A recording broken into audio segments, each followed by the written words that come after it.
seriously popular.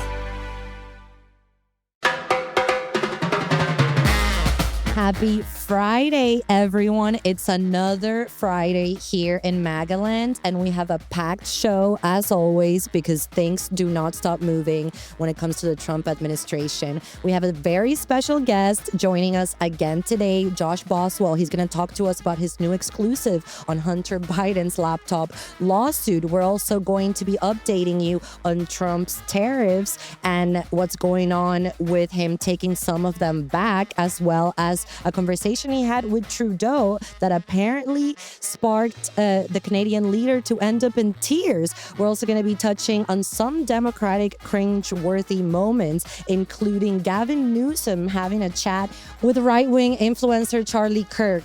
We'll be right back after this break. Welcome to MAGAland.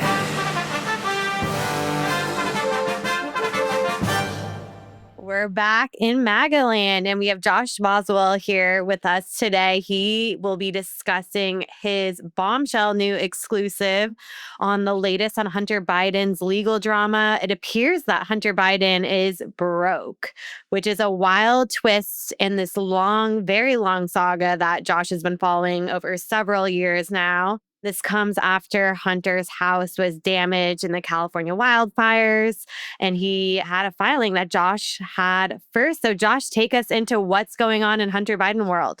This story was about one of the many lawsuits that Hunter Biden is entangled in. He has this nemesis, Garrett Ziegler, who was a staffer in the first Trump administration. Garrett got a copy of Hunter's infamous laptop and put together this 644-page huge document on it, where he had researched everything that was in the laptop, and he alleged all of these crimes that Hunter had committed and associates of Hunter as well. This made him public enemy number one to Hunter, and they've had this battle ever since. This lawsuit was Hunter sued him, claiming that he hacked the laptop and he hacked Hunter's iCloud. He says that's ridiculous. I just used the laptop that you abandoned at this Delaware computer shop. I did no hacking.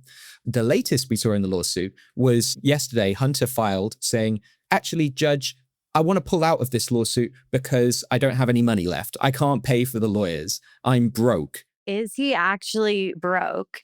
And did his house actually burn down in the fires? Because I saw another report today that says his house is actually still standing. And he called it, quote, unlivable in the filings. So what's going on? Yeah, he said it was rendered unlivable. During the fires, we sent a photographer up there, and there is this compound kind of area. It's a little cul-de-sac up in Malibu. And there was the house where his Secret Service was stationed. There was the house where he was registered as renting in previous years. And you can see that there was just basically nothing left of those structures. Now, it may be that he moved very recently before the fires and that things were okay. Joe Biden, in a press conference during that week of the Palisades fires, was saying he was worried that Hunter's house had burned down as well. As far as I can see from that most recent address that he was registered at living, that's burned down. Now, whether he is actually broke or not, he did put some information in the filings that was interesting. He said since there was a 6-month period he put, it's his most recent period he's got data for of his book sales. He only sold 1,100 books from September 23 to March 2024. He said, I was expecting to obtain paid speaking engagements and paid appearances, but that has not happened. He was expecting to have all this money coming in. I don't know why he thought that would happen after he was convicted of being a tax cheat and a gun criminal, but he says that's what he was expecting. That's not happened. Also, his artwork. He did earn about $1.5 million from selling his art, but that has all dried up. He said that in the past 2 years, he's only sold one piece for $36,000. That's it. So there might be some help from family. There might be some help from Joe Biden, but I can't see any major sources of income that's been public in this. I think also, you must remember, he owes his lawyer, Kevin Morris, big Hollywood attorney, $7 million or more. Because Kevin Morris paid off his tax debts, he paid some of Hunter's living expenses, he's paid a lot of his big legal bills with fighting those criminal court cases. So Hunter really is in the red here.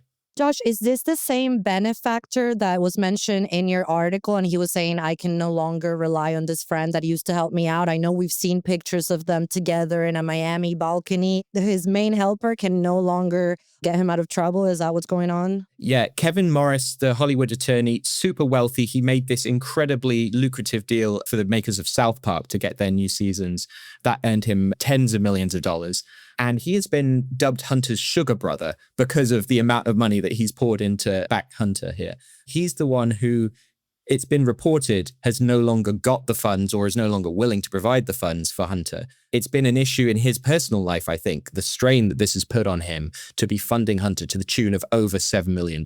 I bet. And I want to ask more about Hunter's California life. I've always been intrigued by his beautiful young wife and their little boy. They really put up a picture of a modern, regular family. And I've always wondered, do they live in California full time? Is this going to be an issue with her now that Hunter is broken and dead? What do we know about that relationship and her? Because I remember reading, maybe it was your reporting, that she had a whole past life that she completely abandoned once she met Hunter Biden. It was certainly a whirlwind romance. According to his book, they met at a restaurant for a date. It was a blind date that he was set up on.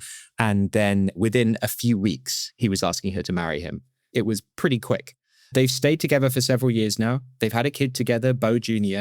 And from all the pictures, from all of the people who are talking about their relationship, it sounds like they are in a truly loving relationship. Now, something like millions of dollars of debt and international opprobrium will put strain on a marriage. To the point of whether they stick around in California or not, and where those decisions, I actually heard from a source close to this legal case I was talking about that Hunter is planning to move back east. And that might be another sign of the deterioration of his finances. Malibu is a beautiful place to live. That house that he was in that burned down, that had a view of the ocean looking over Malibu. I mean, it's incredible. You can't beat it. They had Secret Service ferrying them around everywhere. It's a nice life. But because he has no money left, this source told me, he's planning to move back east, maybe to Delaware, maybe to be closer to Joe Biden. It might be that he's seeing Joe step down from the 2024 presidential election and thinking, my God, my dad might not have that long left. I want to spend those last few years with him. I don't know how Melissa Cohen Biden feels about that. Maybe she's a California girl and she's going to struggle to be on the East Coast, but they spent a lot of time there in the few years of their marriage. We'll see what happens. As a California girl who struggles to live on the East Coast, I feel that. I want to ask you about the documentary that was in the works. Hunter Biden, he had some sort of deal with Kevin Morris, I believe, for a documentary. There were cameras following him around when he was staging his stunts on Capitol Hill to evade the oversight hearings that James Comer was running. Is that documentary just completely scrapped now? Do you know what's going on with it? I don't think it's scrapped. I think it's still in the works. And really, this to me seems to be the big payday that Kevin Morris is looking for. I think ideologically, he was a big Biden supporter. He was a Democrat donor. He does care about that side of politics and the Biden family. But also, I think there is a motivation there of maybe this documentary could be huge. Certainly when he started filming, he thought it would be massive. You look at what Hunter said in that filing about not getting any paid speaking engagements, any appearances. Nobody wants to hear from him. That tells you something about the potential viability of that documentary. Maybe they are still going to get their deal with Netflix, with HBO, whatever, but they're not going to get the kind of mega bucks that they were hoping. It's a similar kind of situation, actually, to Meghan Markle, right? She had these high hopes. She signed a massive deal, but then things very quickly trailed off when the public support also trailed off. Josh, thank you so much for coming on MAGAland again and giving us your exclusive details that we really always enjoy. I always love it. It's great fun coming on. Thanks a lot for having me.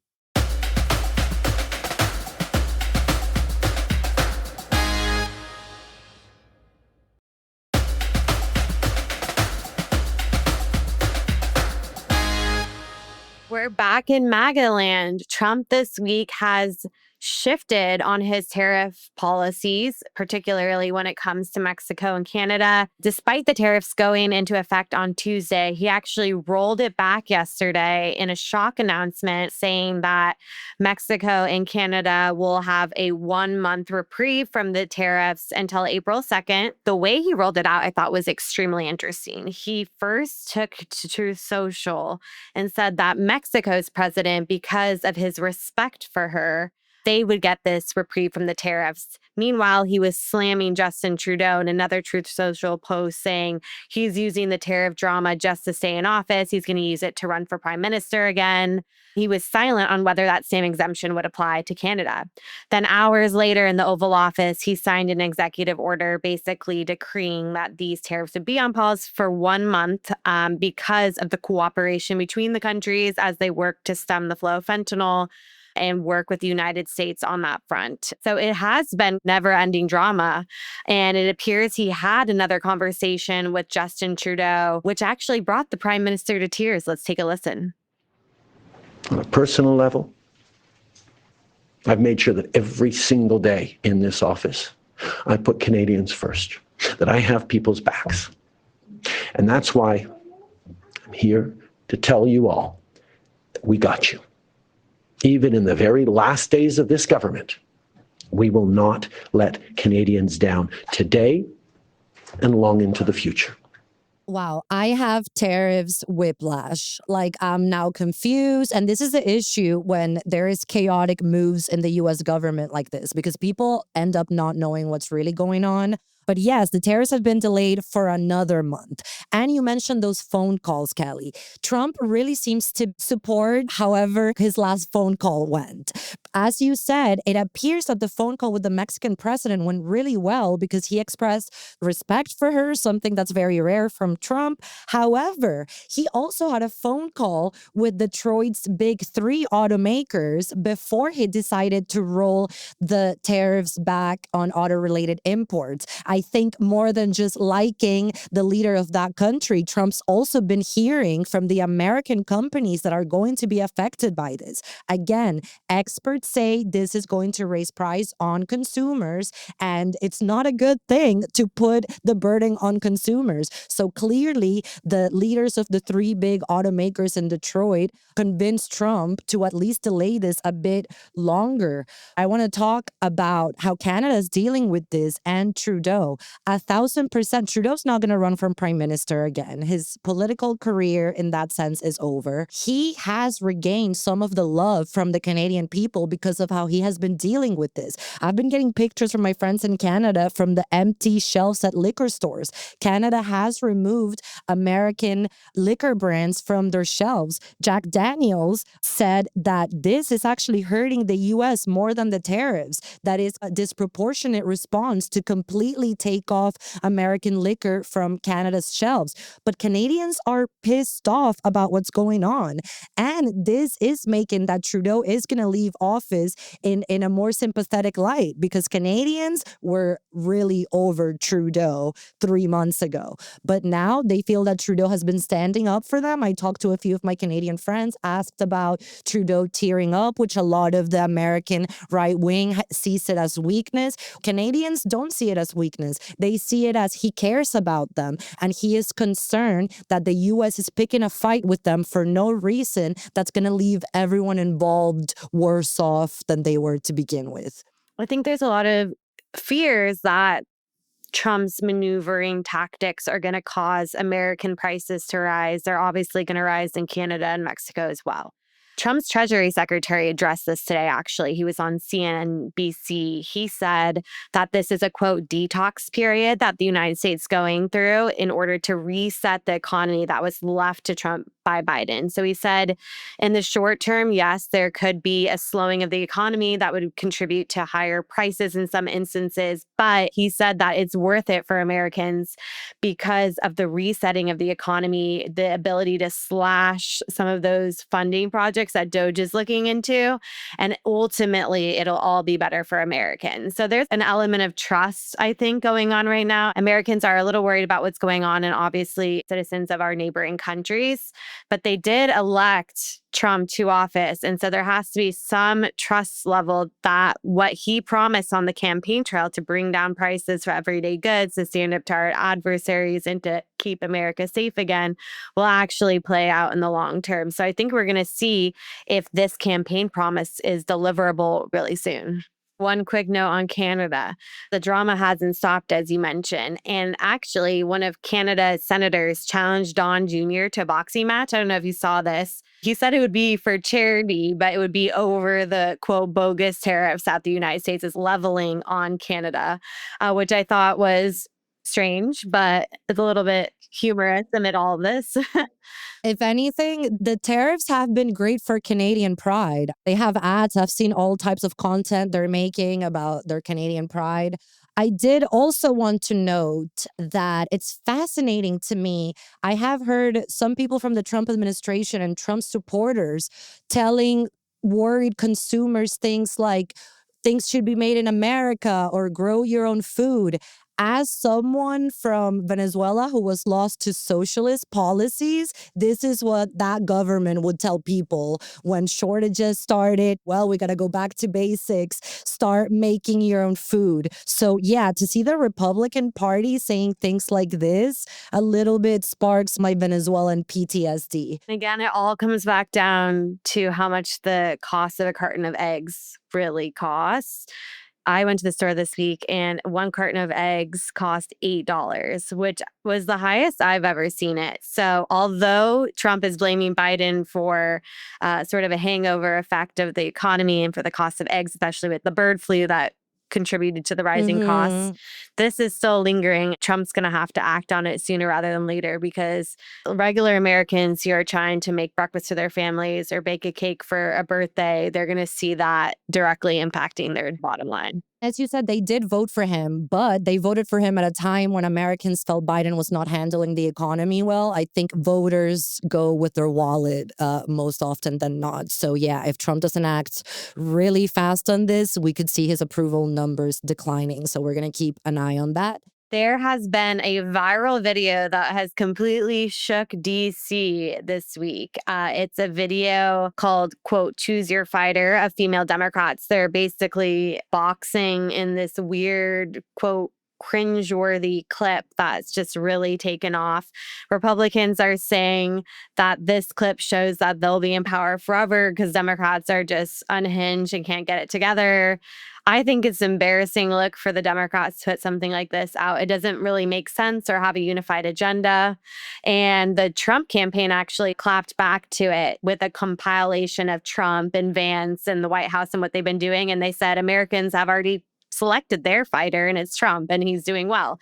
So I think this is a perfect example of they have no unified message to clap back at Trump, especially this week when we would have thought that they would have had some fodder to go off after the joint session to Congress. But instead, they're putting out this bizarre video that's just making it seem like they're disorganized and they don't have a cohesive message or a plan. Meanwhile, the Trump White House is just really excelling in their rapid response. They have a very tight team. They're constantly putting out clips of Trump. They're promoting the president. I saw that they posted 400 times on the joint session night, just continuously rolling out clips of Trump and Vance and getting reaction from all the cabinet secretaries. So right now, I think Republicans are completely dominating Democrats on the social media front. And this video is just, it's as cringe as it gets. 1,000%. Back when I was younger, it used to be that the Republicans were cringy and didn't know how to connect with young people. Now we have these representatives, including AOC, who's the youngest member ever elected to Congress, and they're doing this cringy choose your fighter trend that I think was viral a very long time ago. What a missed opportunity. It would be better for AOC to stand there and say, look, eggs are $8. Can you believe this? But no, that's not what they're doing. And we saw more of this, of fighting back the wrong way. Tell me, Kelly. Yeah. I can't even get through it. So we talked about how During Trump's joint address to Congress, Al Green, a Democrat, was kicked out because he was causing a disturbance in the middle of the speech. Flash forward to a few days later, Republicans actually censored him on the House floor. So it's a formal reprimand condemning his conduct on the House floor. After that vote went through, which, by the way, included 10 Democrats, not just all Republicans, Democrats broke out into song. They actually started belting at the top of their lungs the "We Shall Overcome" civil rights song in the most cringeworthy, just ununified, weird moment on the House floor. That was another just odd moment from the Democrats. They really have just You can't tell it apart from like South Park making a caricature of progressives at this point. Yeah. You wouldn't have to tweak that scene. You just put it into South Park. you could see Speaker Mike Johnson, the look on his face. He was like, this is amazing for us. Governor Gavin Newsom has also been slammed for speaking with right-wing influencer Charlie Kirk on the first episode of his podcast. But this shows he's trying the route that I think more Democrats should try. One of the things we saw in the last couple of years that the Democrats completely ignored, and your side was basically not acknowledging it was happening, was the crisis that young people were experiencing. Right. That, I mean, it's the first time in America's history that a 30-year-old is going to have it worse off than their parents. Right. It's a breakdown of the social compact. Right. They are the most alcohol addicted, most drug addicted, most suicidal, most depressed, most medicated generation in history. Right. And the message that was largely being fed to a lot of young people was lower your expectations. You're not going to have the same American dream that your parents would have. Mm-hmm. And we saw this as an opportunity, especially with young men. And again, this got ridiculed a lot by the press that, they're creating this manosphere thing. Look, they're half of the population and necessary for any society and civilization to succeed, which is to have both strong men and strong women. Yeah. And we went about that in a very unique and creative way. A lot to unpack in this coming out of Newsom as a moderate. But how Charlie Kirk and Newsom were even connected in the first place was through Newsom's ex-wife, Kimberly Guilfoyle, who's Trump's ambassador to Greece and the former fiance of Don Jr. Can you get more MAGAland than that? How about that? I didn't know these two were still in touch because I actually wrote the story for Daily Mail covering that. And I was looking for their most recent comments about each other. And the most recent comments were not very positive. It was both of them saying, no, she changed, he changed. So I was surprised. Maybe Gavin Newsom called his ex-lover up after a while and said, hey, this country needs another side that also works. Help me out here. Who knows? It's pretty funny to think about just what their phone call would have been like, especially because they are estranged former husband and wife pair.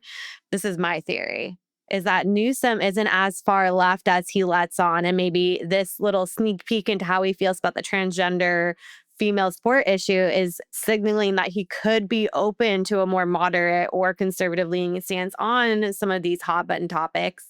On that, whether Newsom is changing his mind or what, Charlie Kirk in the same interview simply said, I've never met anyone who wants to be president more than Gavin Newsom. So perhaps that is the answer to everything. I think that is spot on. So all of this could just be lip service to what the American people want to hear. I think we're going to see a lot of crossing the aisle to try to get more votes. But that's it for the state of MAGAland. We'll be back on Monday with the madness that I'm sure will happen over the weekend. Right. Trump's headed back to Mar-a-Lago this weekend. He'll be back in D.C. at the beginning of the week for another jam-packed week of MAGAland. So thank you so much. Please email us at welcometomagaland@dailymail.com and follow us on Instagram at welcometomagaland.